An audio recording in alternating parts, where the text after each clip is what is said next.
Hello अस्सलाम वालेकुम। आज जिस बुक का समरी मैं देने जा रही हूँ या रिव्यू देने जा रही हूँ उसका नाम है how to analyze people with dark psychology. सबसे पहले तो ये जानना ज़रूरी है डार्क साइकोलॉजी किसे कहते हैं। देखिए, साइकोलॉजी का मतलब होता है स्टडी ऑफ बिहेवियर, किसी भी इंसान के बिहेवियर को समझना। अब अगर वर्ड डार्क उसके साथ लग जाता है तो इसका मतलब ये है कि ऐसा बिहेवियर जो मतलब किसी इंसान को अंधेरे की तरफ, डार्क मतलब अंधेरा, तो मतलब ऐसा कि किसी का बिहेवियर स्टडी करके उसको नेगेटिवली यूज़ किया जाए। फॉर एग्जांपल, कुछ लोग जो है वो बहुत मैनिपुलेट करते हैं, ठीक है। अब आप बोलेंगे कि मैनिपुलेशन क्या होता है। मैनिपुलेशन मतलब सामने वाले इंसान को समझकर उसको अपने हिसाब से चलाना, मतलब उसके माइंड को कंट्रोल करना और अपने हिसाब से जो है ना उसको परसुएट करना।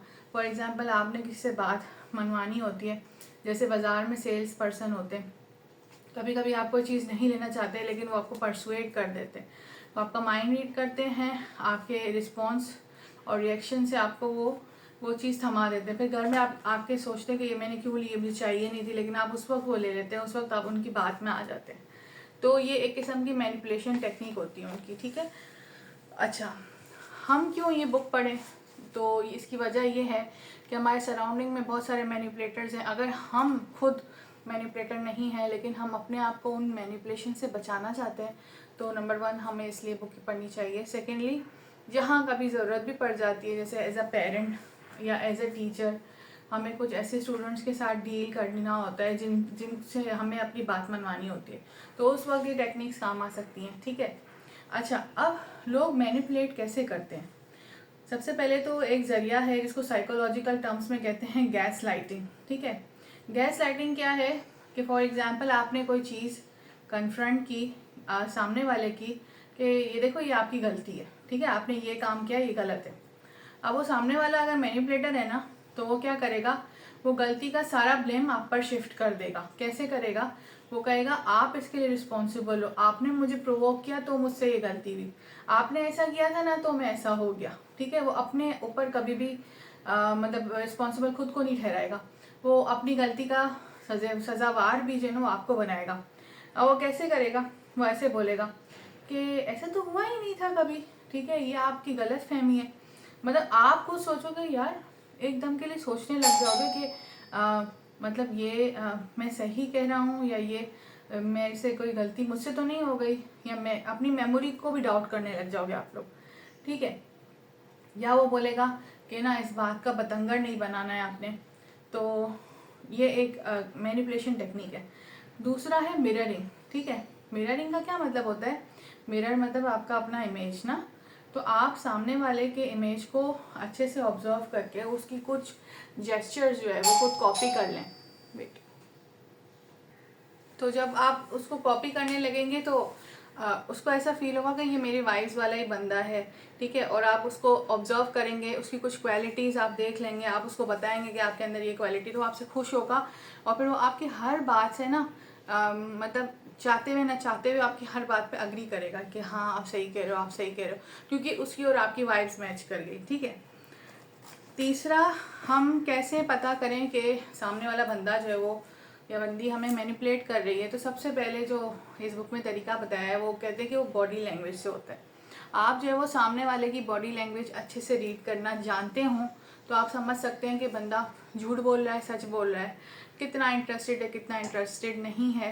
तो ये सारी बातें आप जो है वो बॉडी लैंग्वेज से पता कर सकते हो कि बॉडी लैंग्वेज जो है ना वो 93% जो है वो कम्युनिकेशन का जरिया होता है, और बाकी सिर्फ 7% ऐसा रिसर्च में कहा जाता है कि वर्बली जो आप कुछ कहते हैं, तो नॉन वर्बली ज़्यादा बातें कम्युनिकेट करते हैं बहुत चीज़ों के ज़रिए से, ठीक है। अच्छा, जैसे कि आपकी आईज़ है, सामने वाला जब आपसे बात कर रहा है कितना आई कांटेक्ट है, डायरेक्ट आई कांटेक्ट है और उसके प्यूपल डायलेट है, मतलब वो खुली बड़ी आंखों से आपकी बात को जेन्युइनली सुन रहा है, तो मतलब वो इंटरेस्टेड है आपकी बात सुनने में। लेकिन अब वो इधर उधर देख रहा है और ऊपर नीचे देख रहा है, इसका मतलब वो बोर हो रहा है आपकी बात से, वो इंटरेस्टेड नहीं है आपकी बात सुनने में। अच्छा, इस तरीके से ब्लिंकिंग का जो रेट होता है, ब्लिंकिंग मतलब पलकें झपकाना, तो उस पर भी डिपेंड करता है। अगर वो नॉर्मल उसका रेट है ब्लिंकिंग का तो वो इंटरेस्टेड है। अगर वो बहुत ज़्यादा ब्लिंक कर रहा है इसका मतलब कोई चीज़ उसके दिमाग में चल रही है, स्ट्रेस्ड आउट है। जब बात कर रहे होते हैं तो बीच बीच में नोट करते हैं सर, हाँ मतलब नॉर्मल अगर चल रहा है नोटिंग रेट जी जी, तो मतलब इंटरेस्टेड है, सुन रहा है आपकी बात। अगर यूँ जल्दी जल्दी से वो नोट कर रहा है अपना हेड, तो मतलब वो चाह रहा है कि आप अपनी बात जल्दी ख़त्म कर दो, उसको कहीं जाना है, ठीक है, या वो इंटरेस्टेड नहीं है। इस तरीके से हैंड्स में कभी कभी लोग जो है ना वो ऐसे कर रहे होते हैं, मतलब हैंड से अपने माउथ को कवर करने की कोशिश कर रहे होते हैं। उस कम्युनिकेशन के दौरान कहा जाता है कि वो कुछ छुपा रहे हैं या वो अपने दिल की बात नहीं बोलना चाह रहे। इस तरीके से वो कभी कभी अपने होंठ भी इस तरीके से टाइट कर लेते हैं, मतलब वो बोलना नहीं चाह रहे कि वो क्या मतलब उनके दिमाग में चल रहा है, या वो समझते नहीं कि अभी ये सिचुएशन है कि मुझे ये बात करनी चाहिए कि नहीं। तो जो बॉडी जेस्चर्स होते हैं उससे बहुत सी चीज़ें कम्युनिकेट हो जाती हैं। अब जैसे कोई बच्चा है अगर अपनी आईज रब करता है तो हम कहते हैं ये थक गया है, एग्जॉस्ट हो गया है, टायर्ड है।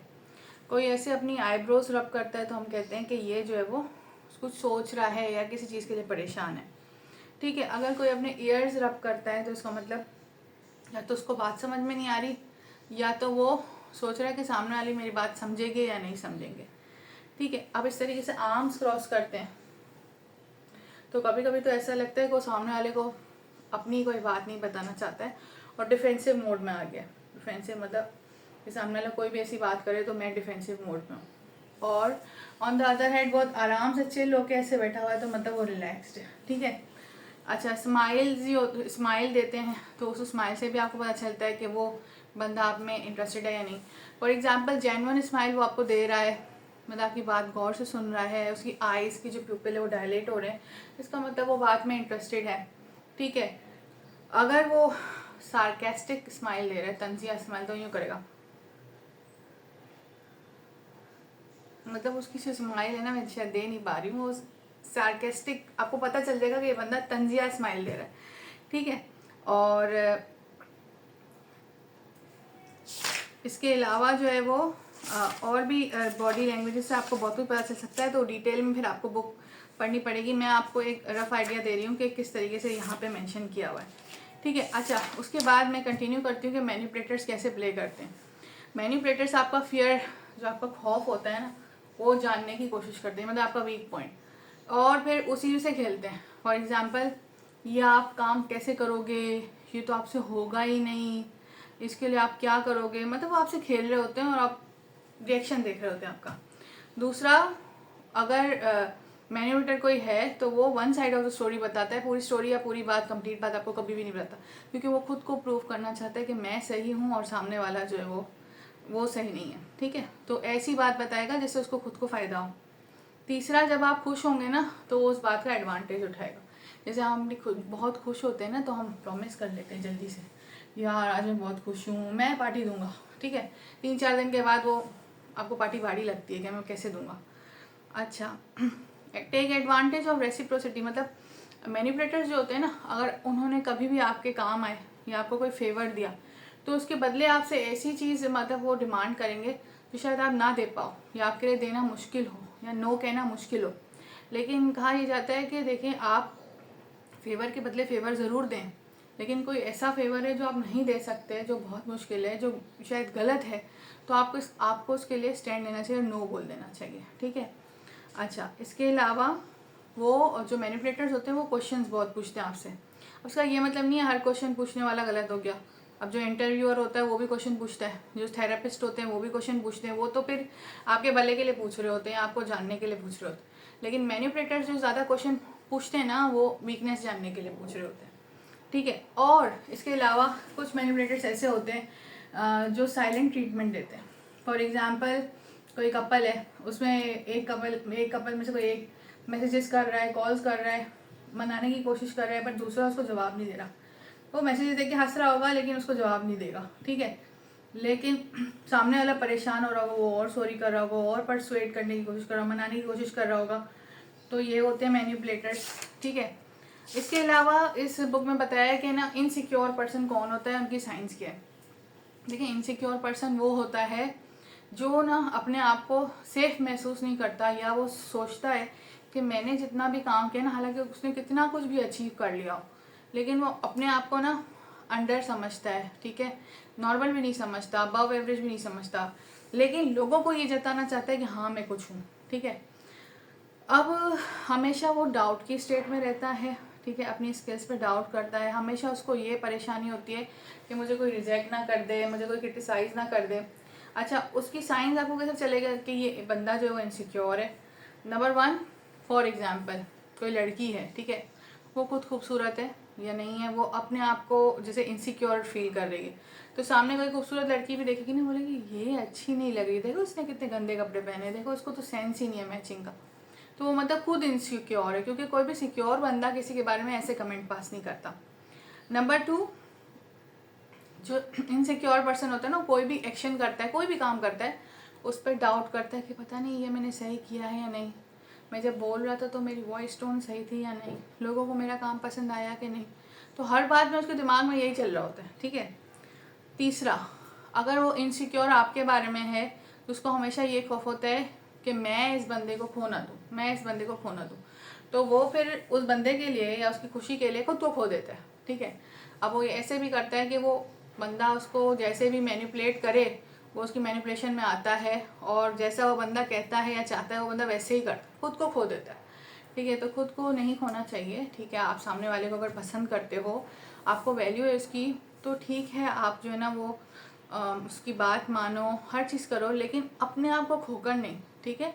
Love your self first, that should be the main thing, ठीक है। अच्छा, इसके अलावा अगर कोई हमेशा उसके दिमाग में होता है कि यार ये मेरे बारे में क्या सोच रहा होगा दूसरा बंदा, उसको ये होता है कि कोई मेरे बारे में बैड माउथिंग तो नहीं कर रहा, और वो इस वजह से दूसरों के हिसाब से चलता है, मतलब जिसमें दूसरे खुश हों। तो वही वाली मेरी बात हो गई कि फिर वो इस चक्कर में ना खुद को खो देता है, जो खुद चाहता है वो नहीं करता, वो दूसरों की कठपुतली बन के उनके हिसाब से चलता है। तो ऐसा साइकोलॉजिकल पॉइंट ऑफ व्यू से नहीं होना चाहिए। इंसान को जो है वो अपने अंदर कॉन्फिडेंट होना चाहिए, जो उसकी स्ट्रेंथ्स हैं उसको आइडेंटिफाई करना चाहिए, जिसको जिसको वो मतलब वो जिस चीज़ों को पसंद करता है उसको हॉबी बनाना चाहिए, उसको अपना काम और पैशन बनाना चाहिए, और उसी को लेकर चलना चाहिए। दूसरों का भी ख्याल होना चाहिए, लेकिन हर चीज़ को बैलेंस करना, ठीक है। अच्छा, ऐसा जो इनसिक्योर पर्सन होता है वो दूसरों की सक्सेस से थोड़ा जलता है, तो वो हमेशा ये खौफ में रहता है कि यार ये मुझसे ज़्यादा कामयाब तो नहीं हो गया, ठीक है। वो पूछेगा कि यार ये ज़्यादा कामयाब है या मैं, ठीक है। अच्छा, फ्राइटन हो जाता है मतलब दूसरों की सक्सेस से, और मॉक करता है, मतलब दूसरों को नीचा दिखाता है, खास करके गरीब लोगों को, अपनी फाइनेंशियल इनसिक्योरिटीज़ को छुपाने के लिए। दूसरा लगा अरे तुम क्या कमाते हो, तुमने किया ही क्या है ज़िंदगी में। अब उससे सामने वाला डिप्रेशन में भी जा सकता है, लेकिन वो सामने वाले को सोचना चाहिए कि जो भी बातें कर रहा है ना, ये इसकी अपनी जो फाइनेंशियल इनसिक्योरिटीज़ है वो शो करती है, क्योंकि नसीब से ज़्यादा वक्त से पहले कुछ नहीं मिलता, और मेहनत का फल हमेशा मिलता है, तो ये सोचना चाहिए। और ओकेजनली वो अपने तारीफ नहीं, अपनी वाह करवाना या अपनी वाह करना, वो बहुत करता है ऐसा बंदा जो इनसिक्योर होता है, सही है। अच्छा, उसके बाद एक टॉपिक था कि how to spot romantic interest. अब मैन का भी दिया हुआ था, वुमेन का भी, कि अगर कोई मेल फीमेल की तरफ इंटरेस्टेड है तो वो कैसे पता चलेगा, और कोई फीमेल मेल की तरफ इंटरेस्टेड तो वो कैसे चलेगा। तो वो इस तरीके से कि सबसे पहली बात तो आइज़ होती है, ठीक है। अगर मुझे कोई पसंद है तो मैं उस बंदे को या बंदी को ज़्यादा देखना चाहूँगी, तो मैं अपनी आइज़ नज़रें उससे हटा नहीं पाऊँगी, सबसे पहली बात, ठीक है। दूसरा, अगर मैं उस बंदे को किसी और के साथ देखूँगी तो मुझे जेलसी फील होगी, ठीक है, सेकंड पॉइंट ये है। तीसरा, जो मर्द होते हैं, जो आदमी होते हैं, वो बता देते हैं उस लेडी को, कम्युनिकेट करते, क्योंकि पहले कम्युनिकेशन अमूमन तौर पे आम तौर पे जो है वो बॉयज साइड से होती है, तो बता देते हैं कि आई लव यू या आई वॉन्ट यू या आई नीड यू, जो भी है, ठीक है। अच्छा, और फिर वो उस लड़की की बात गौर से सुनते हैं, वो जो भी बात करती है। और इसके अलावा वो जो आदमी है उस लड़की को इम्प्रेस करने के लिए अपनी अपीयरेंस पे बहुत काम करते हैं। अपीयरेंस में मतलब फिजिकल अपीयरेंस, मतलब वो अच्छे अच्छे कपड़े पहन के जाएंगे, परफ्यूम वेयर करेंगे, शेव नहीं बनी हुई तो शेव बनाएंगे, बाल नहीं बने हुए तो बाल अच्छे बना के जाएंगे, सही है। उनके सामने जब भी जाएंगे तो तैयार और अपने आप को फिट रख के जाएंगे। उनका जो पर्सनल डिस्टेंस है उसको कम करने की कोशिश करेंगे, और उस लड़की को ज़्यादा से ज़्यादा टाइम देना पसंद करेंगे, चाहे फिर उनको उनकी अपनी फैमिली को कम टाइम देना पड़े, या वर्क लाइफ में कम टाइम देना पड़े, या जो उनके फ्रेंड सर्कल है उसको कम टाइम देना पड़े, उन सबका थोड़ा थोड़ा टाइम लेके उस लड़की को दे देंगे, ठीक है। दूसरे हाथ पे जो वुमेन है, अगर वो किसी में इंटरेस्टेड है तो वो उसको हर बात बताएगी, अपनी छोटी छोटी डिटेल बताएगी और छोटी छोटी डिटेल्स के बारे में उससे पूछेगी। मिसाल है, मैं क्या पहनूं, मुझ पर क्या अच्छा लगता है, वो जानना चाहेगी कि मैं उसको कैसे खूबसूरत लग सकती हूँ, तो उसको अट्रैक्ट करेगी फिजिकली।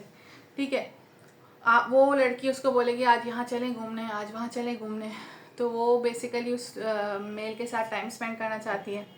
ठीक है, आप में बहुत ट्रस्ट कर लेगी, बहुत ज़्यादा ट्रस्ट कर लेगी। ठीक है, इसके अलावा मैंने जैसे बताया कि ओपिनियन आपका जानना चाहेगी कि उसको करियर में क्या करना चाहिए, फैमिली के प्रॉब्लम्स, करियर के प्रॉब्लम्स, वर्क लाइफ के सारी चीज़ें आपसे शेयर करेगी। ठीक है, आपके अंदर इम्प्रूवमेंट लाएगी, आप मतलब आपको फील करवाएगी अच्छा। और खुदा न खास्ता आप बीमार होते हैं तो आपकी ख्याल, केयरिंग नेचर होता है वुमेन का, तो केयर करेगी। ठीक है, और आपको ऐसे भी पता चल जाएगा कि जब वो आप उसके फ्रेंड सर्कल के पास से गुजरोगे तो फ्रेंड सर्कल में से अमूमन कोई कमेंट पास कर देते, देखो तुम्हारा वो जा रहा है, देखो तुम्हें पसंद करते, देखो तुम ये, तो उससे भी पता चल जाता है। क्योंकि ऐसे खामोशी से आप चले जाएं, कुछ भी आवाज़ ना आए, कोई कमेंट पास नहीं हो, मतलब ऐसा। लेकिन ये सिर्फ एक साइन नहीं है, बहुत सारे साइंस देखने पड़ते हैं, तो इस बुक में वो मैंशनड है। इसके अलावा अदर चीज़ें जो है वो इंट्रोवर्ट एक्सट्रोवर्ट का डिफरेंस मैंशनड है कि इंट्रोवर्ट ज़्यादातर चार्ज जो होते हैं ना, वो ऐसे होते हैं कि अपने साथ टाइम स्पेंड करके वो ज़्यादा चार्ज होते हैं, चार्ज फील करते हैं। जबकि एक्सट्रोवर्ट जो है ना, वो सोशली जब लोगों से मिलते हैं ना, तब वो चार्ज फील करते हैं। On the other hand introvert जब लोगों से ज़्यादा मिलते हैं तो उनकी बैटरी डाउन हो जाती है, डाउन होने लगती है। ठीक है, अच्छा ऐसा नहीं है कि कोई भी इंट्रोवर्ट बिल्कुल ही इंट्रोवर्ट है, मतलब सिर्फ अपने साथ टाइम स्पेंड कर रहा है, नहीं। वो सिर्फ चार्ज होने के लिए कोई बुक पढ़ लेंगे, अपने ऊपर काम कर लेंगे, खुद को ग्रूम कर लेंगे, थोड़ी देर अकेले बैठ जाएंगे, सोचते रहेंगे, सोचना उनकी बहुत ज़्यादा आदत होती है। और जो एक्सट्रोवर्ट्स है ना, वो कब चार्ज होते हैं, जब वो दो लोगों से मिलते हैं, दो लोगों की बातें सुनते हैं, दो लोगों को अपनी बात बताते हैं, तब वो चार्ज होते हैं। तो मतलब वो चार्ज हो जाते हैं सोशल मतलब कम्युनिकेशन के ज़रिए से। इसके अलावा इसमें इस बुक में प्री इन्फोर्समेंट बताया कि भाई अगर आपको किसी आदत को बहुत स्ट्रॉन्ग करना हो तो आप उसकी पॉजिटिव री इन्फोर्समेंट करें, और मतलब रिवॉर्ड बेसिस पे। जैसे आपको बच्चे से कोई काम करवाना है, तो जब उसने बच्चे ने एक दफ़ा भी वो काम किया है तो आप उसको इनकरेज करें, कोई रिवॉर्ड दे दें।